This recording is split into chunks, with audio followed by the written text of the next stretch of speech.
Geboy, weather rate certified 11 years in a row.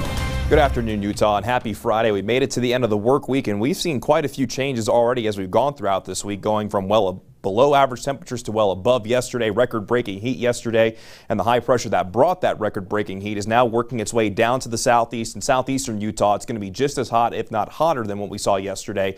But in northern Utah, we're going to start to feel the influence of a cold front, so temperatures are going to run about 5 to 10 degrees cooler than yesterday. Still a decent bit above average, but going into this Memorial Day weekend, there's an upper-level low pressure off the Pacific Northwest that's going to be working its way in our direction. That's going to lead to some drastic changes going through the Memorial Day weekend. We'll see declining temperatures. We're going to see a better chance for wet weather in the northern two-thirds of our area, while the fire concerns, they will remain down in southern Utah. But for today, we'll see a daytime high of 86 degrees in Salt Lake City, so temperature still quite a bit above average. 87 degrees in Provo, 85 in Price, and as I mentioned, in southeastern Utah, just going to be as hot, if not hotter, than yesterday. 95 in Moab and Bluff.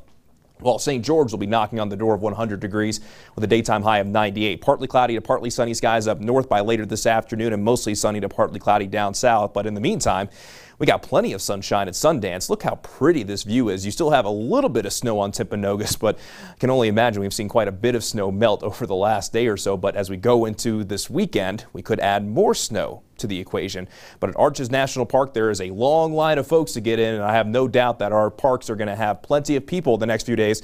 Just make sure that if you're going down to the parks that you're extra aware of the weather, as you could see patchy blowing dust by later this afternoon through the weekend, and that fire danger again will remain on the high side, as we do have a red flag warning in effect for most of southern Utah that is currently in effect. That'll be lasting through Saturday in some spots and Sunday in other spots, like the warning that we currently have for the Mojave Desert area down in lower Washington County.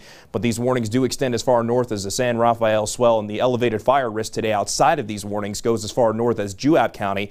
But from today through this weekend, relative humidity values will be as low as 5%, and we could see some gusts above 45 miles per hour. So it is going to be windy and dry in southern Utah over the next few days. Let's begin the futurecast at 1 o'clock this afternoon, and as we feel the influence of that cold front, we'll start to introduce a better chance for isolated showers. The key word here is isolated, so not everybody in northern Utah finds a shower later this afternoon into the evening, but there will be some thunderstorm potential on top of this. But the chance for wet weather will increase even more as we get from tonight into tomorrow morning.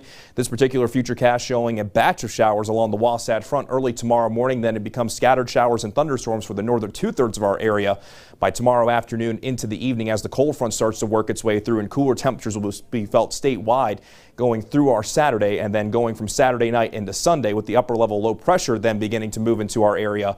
The chance for wet weather is only going to begin to increase, and here's the outlook for Sunday, where you can see a bulk of Utah has a chance of wet weather, but along the Wasatch Front and in central Utah, we could be talking about times of heavy rain, and in the mountains, times of heavy snow can't be completely ruled out with the fire concerns down south. And then with that low pressure moving very slowly going into Memorial Day, we'll have chilly temperatures up north, cool temperatures down south, windy conditions down south as well, as we'll be looking at more times of rain and snow. And we can't completely rule out the chance for a complete washout Sunday into Monday. And in our northern Utah valleys, a half-inch of precipitation is most likely, if not more. Then in the higher elevations, we could see anywhere above an inch of precipitation, and that could lead to accumulating snow in our mountains. And daytime highs along the Wasatch Front will go from the 70s on Saturday down into the 50s by Monday, and enough moisture might be able to make its way down south by Monday, where we could introduce a slight chance for showers and thunderstorms. But anytime you add lightning to the equation, where it's mostly dry and windy, the fire concern will stick with us, even with cooler temperatures in St. George, as we drop to 79 for our Monday with that slight chance.